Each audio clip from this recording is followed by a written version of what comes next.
Olá, gente linda, você que está me acompanhando através do meu canal Wesley Rosa Oficial e também do canal Conserva Pocket do meu amigo Pastor Ricardo Martins. Obrigado, meu amigo. Aliás, para quem não conhece, o prazer é todo meu.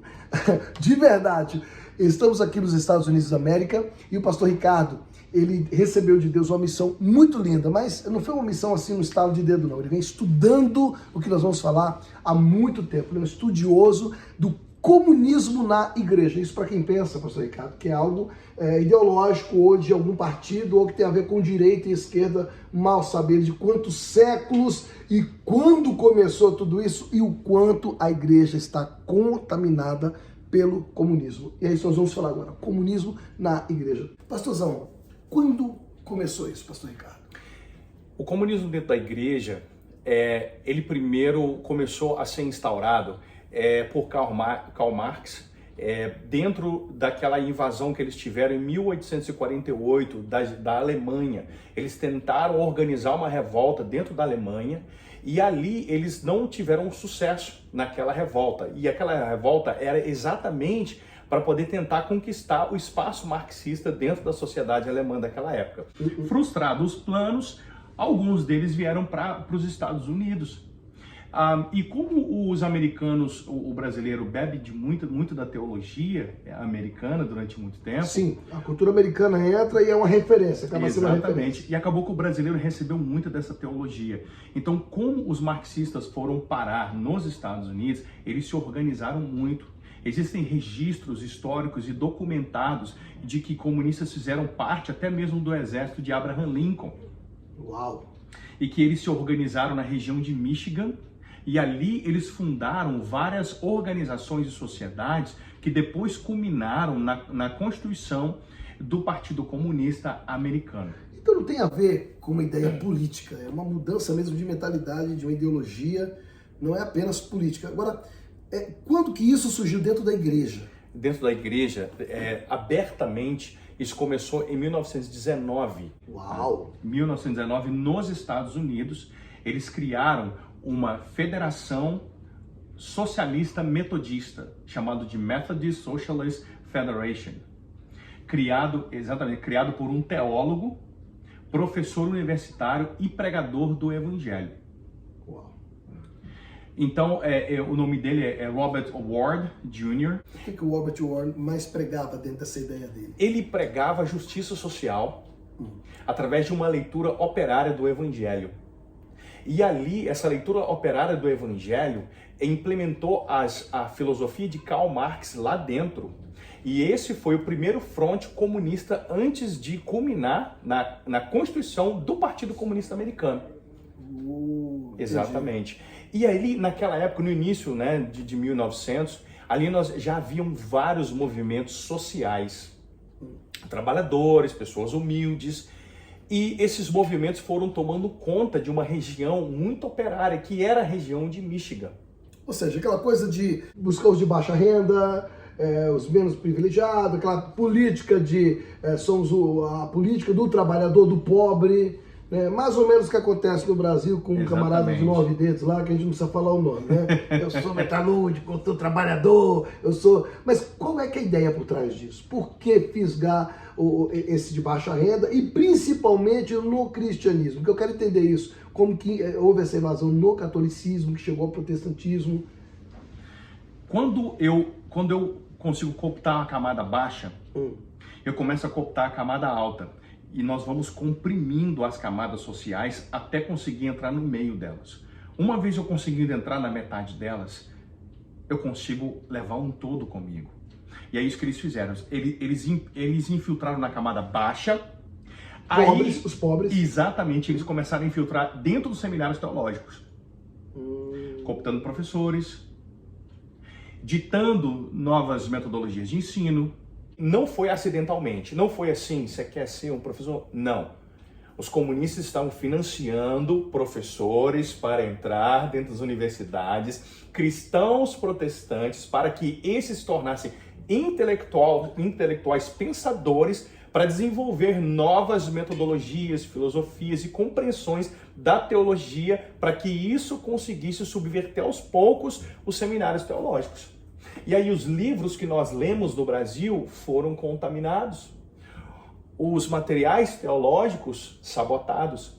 Se nós hoje pegarmos e fizermos uma leitura profunda, tanto da literatura cristã daquela época, quanto talvez dos livros de teologia sistemática e dos estudos que nós estudamos no Brasil, a gente está falando de Assembleia de Deus, nós estamos falando de metodista, nós estamos falando da igreja presbiteriana, nós estamos falando da igreja episcopal, nós estamos falando de várias denominações. Cita algum exemplo do envolvimento dessas igrejas com o comunismo. Com o comunismo, por exemplo, esse é o exemplo mais claro de todos que houve. Os metodistas, eu já disse aqui, que um pregador metodista fundou a primeira organização comunista dentro dos Estados Unidos. Tá? Eles foram replicando isso para outros estados, eles fundaram o Partido Comunista de Boston e lá eles começaram a colocar professores comunistas dentro dos seminários teológicos. E ali eles foram pervertendo os pastores que estudavam naquelas organizações, porque o ofício de pastor nos Estados Unidos, a mentalidade é um pouquinho diferente da do Brasil. Por exemplo, se eu sou chamado para o ministério pastoral, eu vou para a faculdade de teologia, vou aprender e vou sair de lá um ministro do evangelho e vai culminar na minha ordenação pastoral. E se você, como meu professor, é um comunista, é um marxista, você tem por obrigação, por ser marxista, de implementar em mim, que você é um futuro pastor, as ideologias que você carrega com você, para que eu possa replicar para a minha comunidade local. Sempre um papel ideológico acadêmico. Como funciona hoje nas universidades no Brasil, por exemplo? Exatamente. Não é muito diferente também aqui nos Estados Unidos? Não é muito diferente, isso. E hoje nós temos, por exemplo, eu posso falar dentro dos Estados Unidos de muitos movimentos que começaram, por exemplo, o movimento da justiça social. Na década de 70, um pouquinho antes de 1970, em 1966, tá? Um homem chamado Joseph Fletcher, ele publicou um livro chamado Situation Ethics, que é a situação da ética naquele momento. Ele era um teólogo, professor também, universitário, pregador do evangelho, e ele escreveu esse livro. E esse livro, quando ele escreveu esse livro, como ele era um homem muito influente, ele já tinha convencido muitas pessoas das ideias dele, ele foi um dos homens que planejou a maior clínica de aborto dos Estados Unidos, chamada de Planned Parenthood. Uau. Ele é um dos pais dessa agenda do aborto que hoje a gente tem. Principalmente o pai um dos pais aí dentro da igreja que empurraram toda essa questão da eutanásia, e ele começou a escrever artigos científicos de bioética, criando toda essa camada que você vê dentro das igrejas, de que nós precisamos de obedecer aos órgãos sanitários para que esses órgãos possam sobressair, sobrepor-se com autoridade sobre a igreja. Fecha a igreja, não abra a igreja durante uma situação. Então isso começou lá naquela década. Essa pandemia que estamos vivendo já é um reflexo dessa raiz. Exatamente. É um reflexo dessa passividade, porque junto com todo esse esforço deles, eles também fizeram algo muito interessante. Eles trouxeram a igreja, para dentro da igreja, um fenômeno chamado de pietismo. O pietismo criado também na Alemanha em 1660. Não é petismo, não, né? Parece muito. Pietismo. Apesar de parecer muito. O que vem a ser o pietismo? Uma das doutrinas, o pietismo tem várias doutrinas, mas eu quero ressaltar uma muito importante, que é a seguinte: de que August Frank, que é o criador, um dos criadores dessa doutrina, ele pregava a separação entre igreja e Estado. De que você como governante, eu como um pregador, você chega para mim, o pietismo criou isso. Você cuida das almas dos homens e você cuida do governo. Uau, então peraí. Então aqui nós achamos então um ponto de partida dessa malignidade de que a igreja não deve então se envolver com a política. Exatamente. Que é o que está na linguagem hoje. Ah, mas pastor e política não combina. Deus e política não combina. Então isso já era uma coisa organizada, exatamente, pensada para tirar a igreja do cenário, exatamente, das decisões políticas. Exatamente. Uau. E por que não era interessante para o governante daquela época, que era o rei Frederick, que os cristãos estivessem lá na política? Porque os cristãos limparam a corrupção. Eles trataram com justiça a arrecadação de impostos, a devolução do imposto em trabalho, em obras. E os cristãos revolucionaram a Alemanha, que naquela época já era um país muito desenvolvido e à frente, naquela época, muito à frente do seu tempo. Estamos falando de que época? 1660. 1660. Exatamente. E aí, quando o rei Frederick viu que aquelas ideias de Frank eram boas, o que ele fez? Ele puxou August Frank para o lado dele e falou, continue empurrando e disseminando as suas ideias, continue trabalhando, aperfeiçoando elas, separando o Estado e a Igreja, para que eu possa financiar você, para que você possa financiar outros professores, para continuar falando para todos os professores de teologia e também das universidades seculares o seguinte: mantenham eles dentro das igrejas, eu vou cuidar da Alemanha. Então foi exatamente com essa mesma ideia que isso foi algo muito terrível na Alemanha, na década de 40, 30 e 40, que enquanto os cristãos alemães louvavam a Deus e levantavam as mãos dentro das suas igrejas, os judeus estavam sendo colocados dentro dos vagões de trem para serem executados. A igreja estava ausente da ação de Hitler. Passividade cristã. A igreja estava ausente da ação de Hitler. Não era uma igreja combativa, mas uma igreja passiva. Por quê? Porque Hitler, antes de executar o plano dele, ele disse assim, pastores, ele reuniu uma classe de clérigos, né, os mais influentes daquela época, que lideravam vários outros. Quando falamos pastores, são líderes religiosos, a sua grande maioria padres. Exatamente, também líderes religiosos, dizendo assim para eles, cuide das almas dos homens, eu cuido do governo da Alemanha.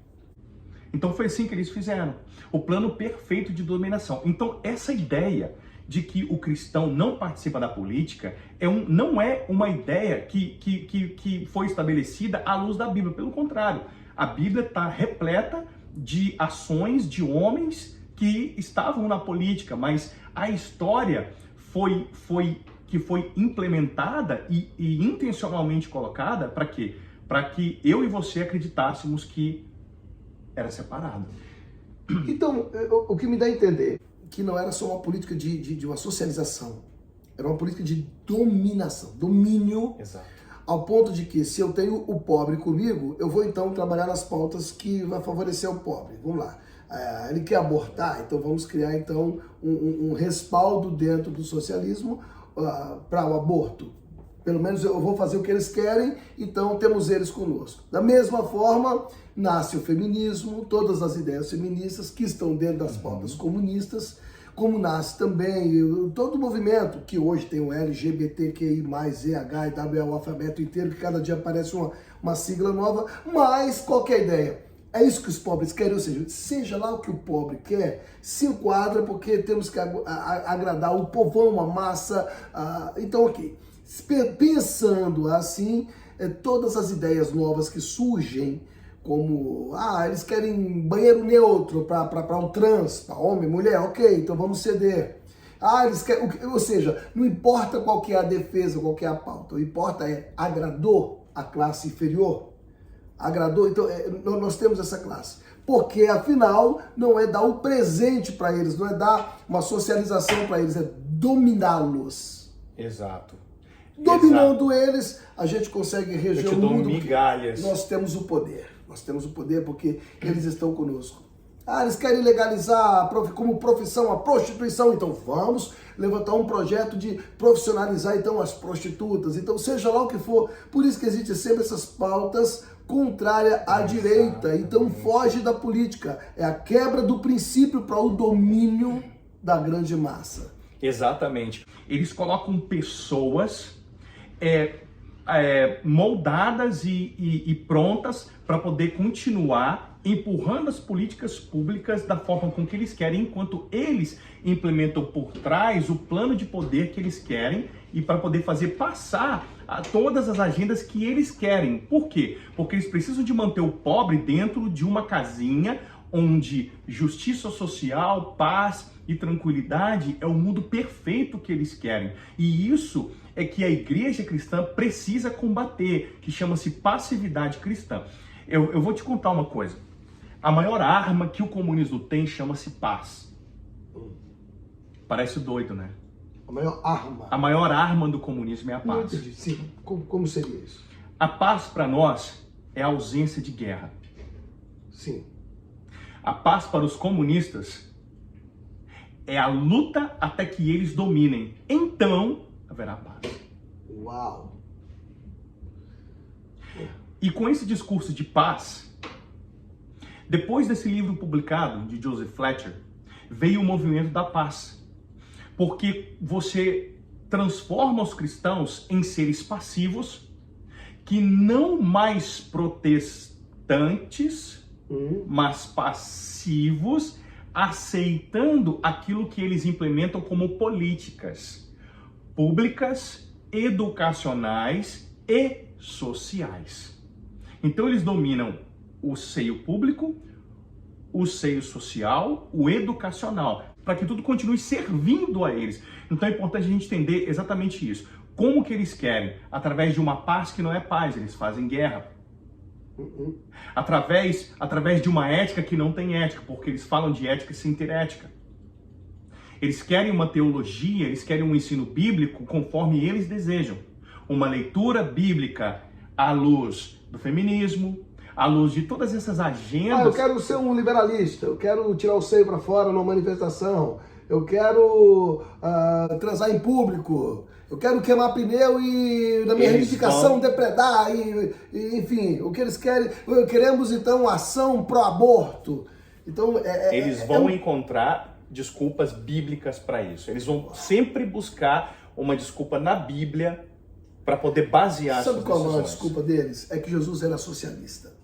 Então eles pregam Jesus socialista baseado em um único versículo. Que o jovem rico, Jesus disse, pega tudo que você tem e dá aos pobres.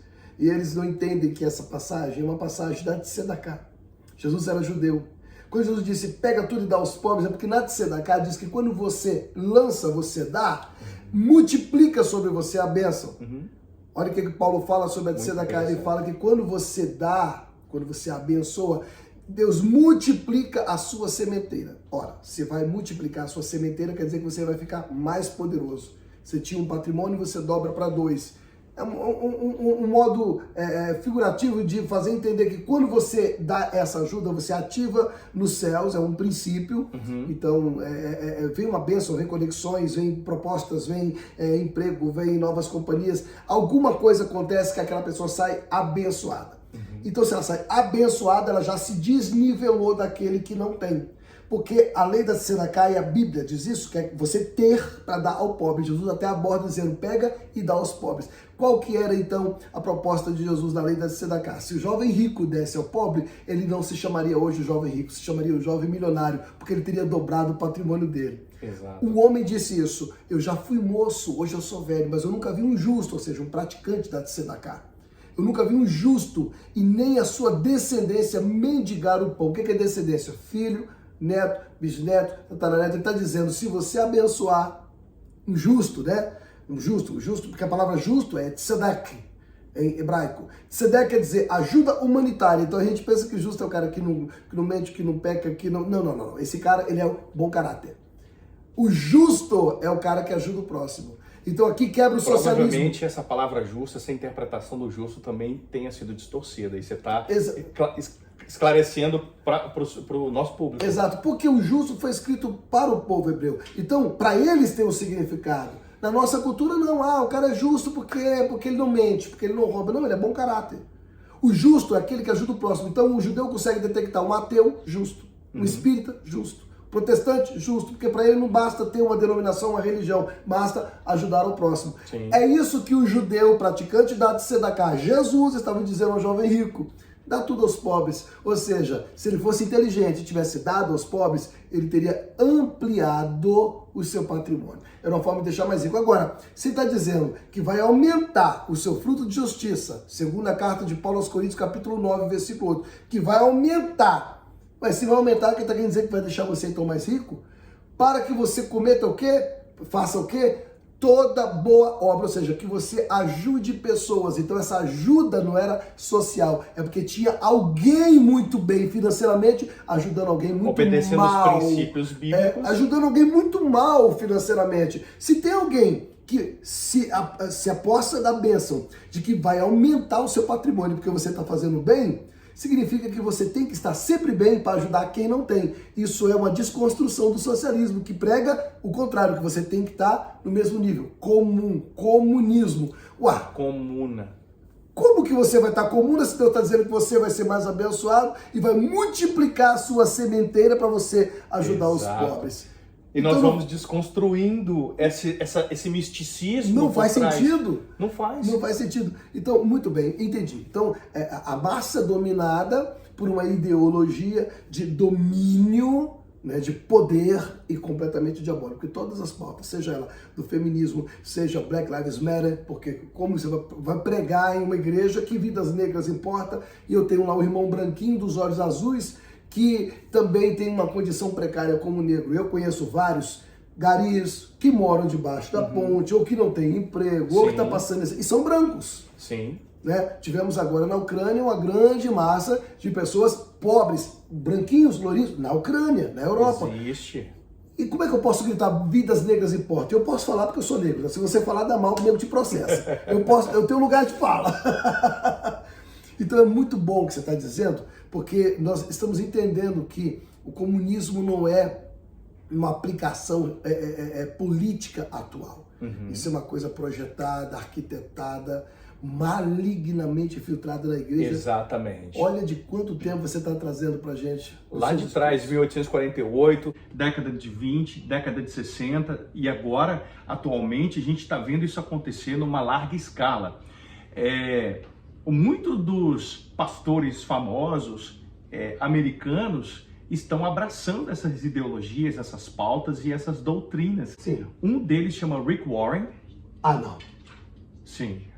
Rick Warren, de uma vida com propósito, de uma igreja com propósito? Exatamente. Esquerda, comuna? Exatamente. Esquerda, Uau. junto com Barack Obama, é um progressista, e o Barack Obama, ele simplesmente conseguiu começar aquilo que o Biden está continuando agora, e vários pastores com ele, entre eles o Rick Warren. O Rick Warren tem empregado coisas como, por exemplo, nós precisamos também, como um pastor brasileiro disse, né, de remover algumas palavras da Bíblia. O Rick Warren tem mencionado algumas coisas muito parecidas. Atualizar a Bíblia. Exatamente. É o que o Ed René propôs. Uma releitura, uma fala uma muito reinterpretação.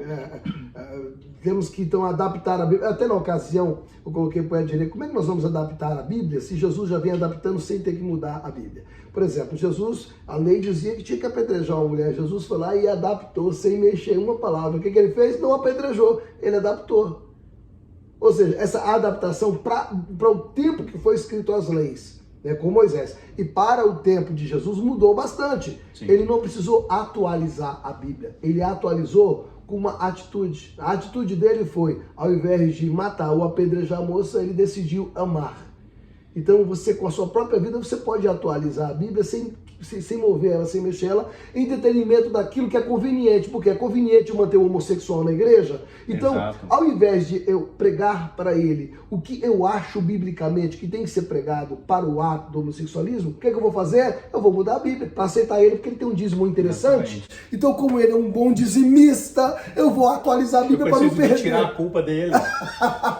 Eu preciso de aliviar para ele. Eles aliviam para você e jogam culpa em cima das outras pessoas. Essa é uma coisa que eu digo sempre. Eu nunca fiz um discurso contra o homossexual. Acho muito complexo, muito raso o discurso religioso para essa causa. Sim. Então, como eu não falo, eu estou usando como exemplo, por quê? Porque se a Bíblia aponta algo que eu tenho que combater, que é o caso do Ed René, não é o meu caso, ele é pastor sênior de igreja e eu não, e eu tenho muitos amigos gays e lésbicas, e a respeito, até porque eu sou cristão, não é para ser melhor do que a pessoa. Eu sou cristão para ser melhor para a pessoa.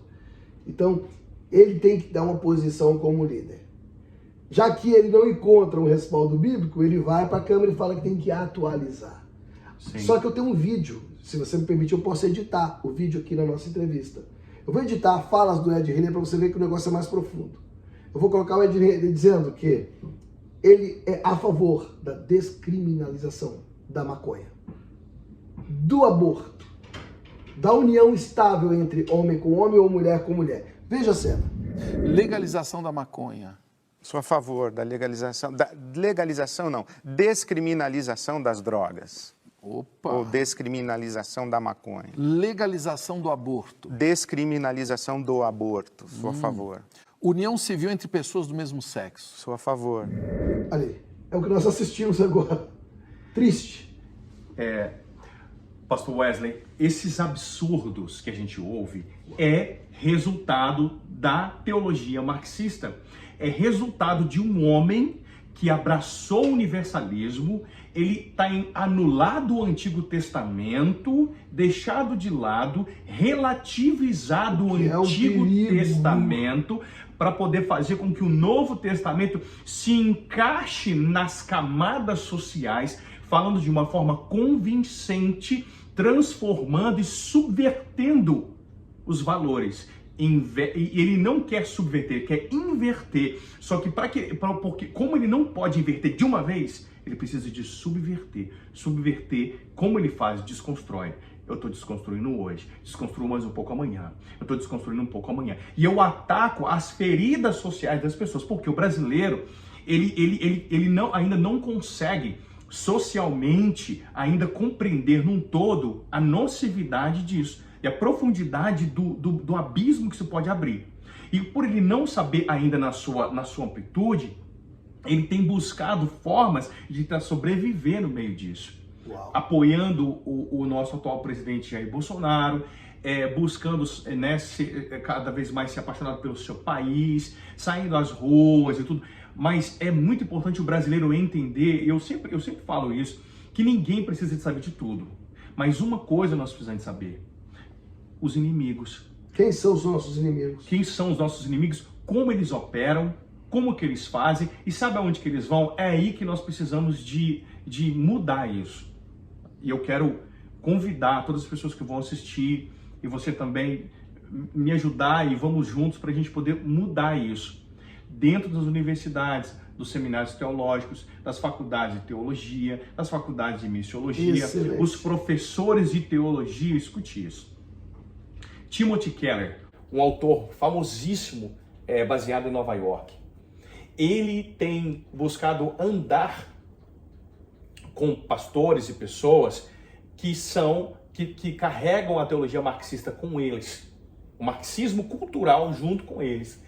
E eles começaram a subverter, né, a mente de Keller, e Keller então se converteu O marxismo. Exatamente essas ideologias e essas teologias. Um homem que é profundo, um excelente escritor, só que hoje ele tem passado não só para a igreja dele, para a comunidade dele, principalmente para todas as pessoas que ouvem e que ouvem os vídeos, ouvem os podcasts dele, os áudios, leem os seus livros e assistem os seus vídeos de pregação.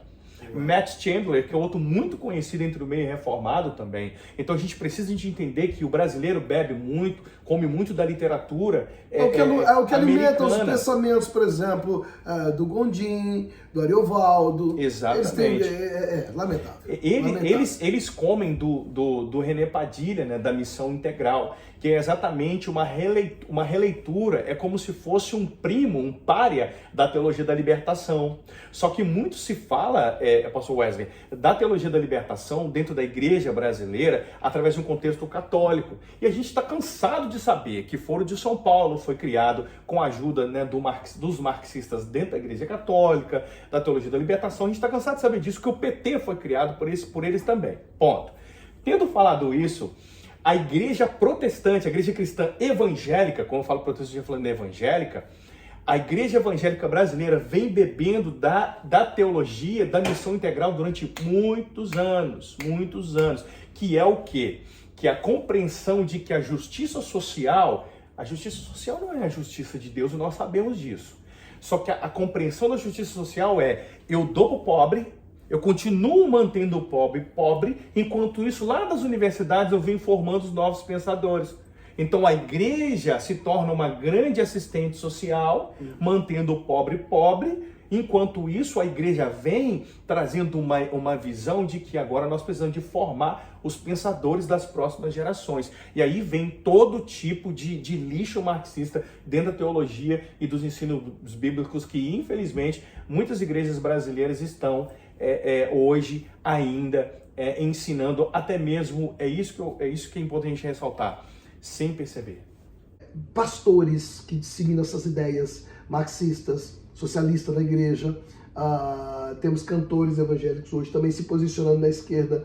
Você acha que é fruto de uma ideia? Eles estudaram a fundo e agora eu vou ensinar algo? Ou tem algo por trás que, de repente, eu não sei, sei lá, foi comprado, dinheiro, não sei. O que você acha? Eu fico com a segunda opção, com que eles estão comprometidos. Talvez o cantor, ele deve estar vivendo homossexualismo, o pregador, ele pode estar se envolvido com drogas, ou cometendo algum tipo de... comprometido de alguma forma em que ele vai ter que fazer ginástica para poder se cobrir. Porque ele já está comprometido. O conservadorismo não vai dar um respaldo para cobrir. Não vai, porque vai expor ele. Mas a esquerda dá. Exatamente. A esquerda diz, não, isso aqui vai dar guarida para ele, não vem aqui, tá pecando, tá errado. Não, ou então a esquerda diz assim, eu conheço você, eu sei do seu pecado, eu sei do seu erro, vem cá. Eu vou te abraçar e você vai... Meu corpo, minhas regras. Minha ideologia, minhas regras minhas também. Ideologia, minhas regras. A partir de agora você vai trabalhar para nós, porque se você não fizer, nós vamos te expor. Então, ok. Então ele está vivendo uma prática daquilo que a esquerda dá guarita a ele, então ele vai defender aquilo, porque... De alguma forma depravada. Ele não vai achar um respaldo na direita para aquilo. Então, exatamente. Peguei. Uau. Isso é sério. Isso é muito sério. Prega um socialismo contra um capitalismo, mas é o capitalismo que deu o carro dele, que deixou os filhos dele milionários. Então, quer dizer, o pobre que critica o capitalismo, mas ele conseguiu abrir a lojinha dele, a barbearia dele, comprar o carrinho dele, isso aí foi o capitalismo que deu para ele, não foi o socialismo. iPhone para mim, socialismo para você. E a igreja, e tem igrejas abraçando isso, não se manifeste, não se posicione, é assim que eles querem. Uau. Igreja calada, igreja passiva, sem se posicionar. Cristão aceitando e que tá tudo bem. Eu vou fazer biquinho contra o Bolsonaro, que tem alguma coisa acontecendo, vou fazer birrinha e o meu pastor tá lá falando que o Bolsonaro não é tudo aquilo que ele esperava ser, chateadinho, magoadinho, enquanto isso a igreja tá empurrando a agenda dela a todo vapor e querendo destruir as igrejas brasileiras. Por quê? Nós vemos aquele vereador de Curitiba que agora se tornou um herói da esquerda e foi afagado por Lula. Invasor de igreja, assim como no Ceará teve uma outra invasão com destruição da igreja, e tudo isso é reflexo do que aconteceu com as igrejas do Chile incendiadas, onde o Boulos falou, nossa, que coisa linda que aconteceu no Chile. Temos essa imagem do Boulos horrível, aquele demônio chamando essa ação de queimar a igreja de uma coisa maravilhosa, que lá no Chile já foi reflexo das queimadas das igrejas no Canadá. Tudo isso em menos de 2 anos. Se o efeito não é doentio, diabólico e psicológico, como que do Canadá influenciou o Chile, que influenciou agora o Brasil? Se influenciou o Brasil, as pessoas já estão vendo essa invasão, uma na Igreja Católica e outra na Protestante, que aconteceu na Igreja Católica em Curitiba e aconteceu numa Assembleia de Deus, a Igreja Pentecostal Protestante, lá no Ceará. Observe que não é contra a dominação, é contra o povo de Deus, seja católico, seja protestante. Como que temos crente abraçando uma desgraça dessa? Não precisa falar mais nada, Deus abençoe vocês. Fico aí para vocês pensar e refletir. Passe esse vídeo adiante, vale muito a pena, vai ser a desconstrução de toda a armadilha de Satanás na mente do teu filho, na sua mente, ou de parente seu, aí no grupo de família, que quer entender melhor sobre o marxismo, sobre o socialismo, o comunismo. Valeu muito a pena, pastor, todo o esclarecimento. Eu sei que não é quase nada do que ele tem para entregar, mas já é o suficiente para você entender que não se trata de política, se trata de céu e inferno, não é direita e esquerda. Acorde.